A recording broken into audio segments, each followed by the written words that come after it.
菲利普岛位于墨尔本的东南方向，距离墨尔本市中心140公里，开车约2个小时即可到达。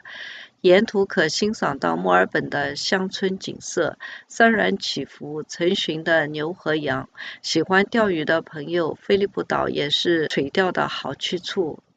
菲利普岛因观看小企鹅归巢而出名，所以又叫企鹅岛。这种企鹅是澳洲土生土长的小企鹅，只有33公分高，体重约1公斤，是世界上最小的企鹅物种。因为它的羽毛颜色是深蓝色，所以也叫蓝企鹅，是唯一一种长期居住在澳大利亚和新西兰海岸线上的小企鹅，是当地深受欢迎的野生动物之一。在去观景台的通道上，